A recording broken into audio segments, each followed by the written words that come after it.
Hello, I am Kevin Anderson. And I'm Adam Okada.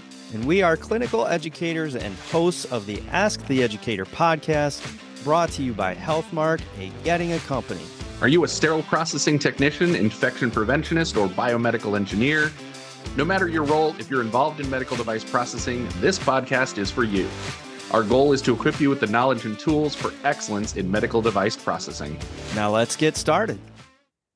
Hi there, welcome back to the Ask the Educator podcast. My name is Adam Okada.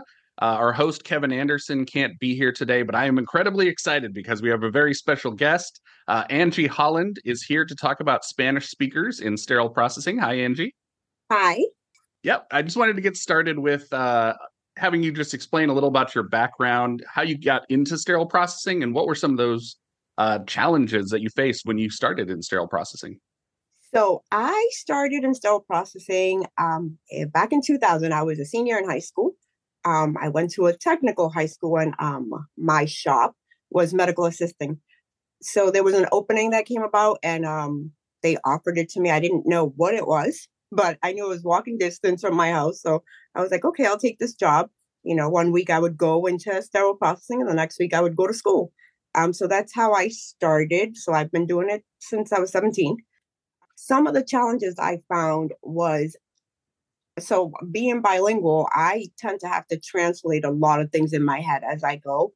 And to pronounce things properly, I would find myself sounding them out in Spanish to be able to pronounce them. I would often not speak up because I was afraid to pronounce things wrong. So I think that's been one of the biggest challenges, even till this day, like being bilingual. I will struggle with Spanish and I will struggle with English, pronouncing things adequately.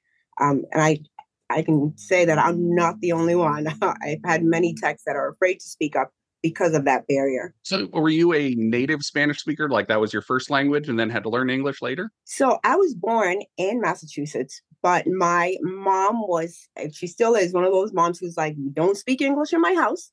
You learn English in school, you will speak Spanish at home, which I have to thank her for it. Because she also moved between Puerto Rico and Mass back and forth. So I had to learn to master both languages, writing, reading, and being able to like explain things in Spanish and English. So I have to be grateful for that. Like she just put that in our heads. Being bilingual will open doors for you. I am currently trying to learn Spanish. And in my later years, trying to learn a second language, I've put in probably, 300-400 hours of trying to learn Spanish, but it's not an easy transition. There's a lot of like pausing and trying to think about, okay, well, what is that word? What does it translate to in English? And I'm sure it's that way in reverse, where you're trying to pick up this jargon in sterile processing, it can be very kind of time consuming. It's not like just an immediate thing like native speakers. Sometimes there is a little bit of translation, right? Yeah, it's definitely interesting, even with the medical terminology, translating that into Spanish with so many different dialects. So they say so I'm Puerto Rican. So they say in Puerto Rico, we speak English. It's what's spoken. So a lot of our words are actually English words. They're not like, we don't say like a hamburger, we'll say hamburger. So we're pronouncing it in Spanish, but the actual name is hamburguesa. So there's a lot of things that I've had to learn in order to translate some of the content that I've translated for sterile processing. Yeah, I'm sure the terminology, medical terminology, and all the kind of industry jargon that we have can be a very difficult thing. One of the experiences that I had as a manager was I went in and managed a hospital where it was primarily Spanish speakers that had learned English as a second language. And there was a lot of language barriers when they were answering the phone. The OR, occasionally would have complaints and saying they can't understand them and things like that. So I understand on a department level some of those challenges and some of the reasons that it can be very difficult as learning a second language. And like you said, I went to Puerto Rico and I tried to speak Spanish when I was there, but it did not go well. So I understand, completely sympathetic to that learning another language thing.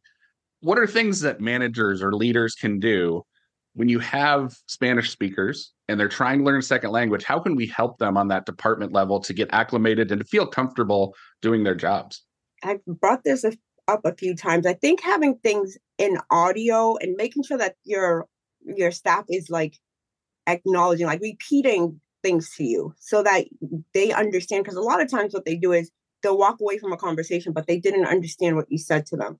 So don't just hand them like an exam and say, here you go, take this, or just hand them like, I don't know, continuing education stuff, because they will not, they'll struggle with it and they will be afraid to ask for help. So having things in audio and having a lot of visual things, I would also advise for facilities to team up with community colleges when it comes to English as a second language. I think that is a great resource to have that available to them, and to point them in the right directions.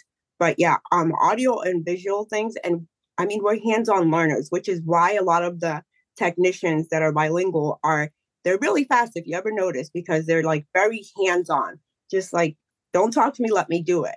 Once they understand it. But yeah, audio and images are probably going to be your best friend. Yeah, no, I think that's great advice. And I love what you said about teaming with community colleges. A lot of resources there that are available to you. I know AI is coming out where, they have things like Google Translate and things that can kind of help that translation. Probably won't help in medical terminology and jargon as much, but in everyday conversations can be a helpful tool that you can use. I know one of the techs that I worked with, it was one of my first jobs when I started, 15 years ago or something. It was probably the best tech I'd ever worked with. He was so smart. I believe he was a doctor or some type of he was a dentist or some anesthesiologist. I can't remember what his exact job was. And he was from an Asian country. And then when he came to the US, he had to take jobs in sterile processing, and he never felt comfortable on the phone. He was totally great at doing the job. He knew what sterile processing was. He knew how important it was, but he never liked answering the phone. And I think had we had, and I wasn't a manager at that point, but if we had had more tools like you were describing, that could really have helped him understand everything that was going on a lot better. And that kind of brings me to my next question, which is, as an industry, we're really failing and we're really neglecting people that don't speak English as their first language, because everything is geared towards English and, American-born English speakers. What are things we could do as an industry to help just raise the level of quality for everyone? Spanish is the second most spoken language in the US.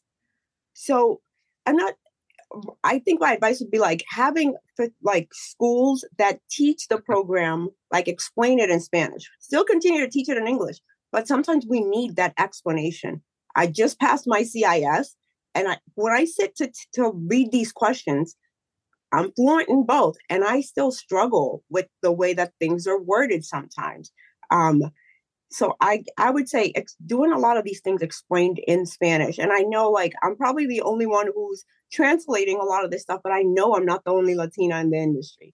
So I was hoping to open that door so other Hispanic people would start doing the same thing that I'm doing. Because the point is, I don't want to lose any more Spanish techs because they can't pass an exam. And that's why we're losing them. We're losing them because we're not providing resources for them that, can help them. And something as simple as having the exams in audio could assist. Just like you're trying to translate in your head, when somebody says it to you, it's easier than when you're reading it. Yeah. And again, that's great advice. I mean, that's not doing anything different, right? It's just having the exact same test, but offering an audio option. That's something that could easily be done. And even resources like for the manual and things like that could have audio resources. There's AI that can take text and turn it into audio now. So, I mean, all these are incredibly good ideas. Angie, is there anything else that you want to leave listeners with before we go on this topic? Because obviously you have a lot of experience with it and are kind of the resource in the industry, because really nobody else has stepped up to take the lead on this. And it's a huge percentage of our industry that's, being ignored, essentially. Right. So I think the best advice I could give, I struggled when I was a tech to speak up and to become a leader, but I knew that that's where I was aiming. So I just want to tell those Latinos out there, don't give up. Just because maybe you can't pronounce something right, there's still words I cannot pronounce, but just because you can't pronounce something or you don't understand the concept doesn't mean that you can't successfully be a leader in sterile processing. And I will, I'm not the only one, but I will always be here to help anybody that needs help. I will translate whatever needs to be translated. My goal is to see Latinos succeed in this industry and not give up. That's an incredible message. And everyone out there, please, if you are a Spanish speaker or if you have staff that are Spanish speakers, look up Angie Holland. She's on LinkedIn. She's all over social media. She's really the person in our industry that's taking the lead on this. And again, a neglected part of our industry that really, this is thousands of techs that we could be providing resources for that we're not. So thank you, Angie, for doing that. Thank you for being on the podcast. Thank you, everyone out there, for listening, and we'll see you next time. All opinions expressed on this episode are those of the presenters. This podcast is for informational purposes only. Before using any medical device, it's important to review the manufacturer's instructions for use and consult with a professional. For any questions or feedback, please reach out to us at asktheeducator@hmark.com.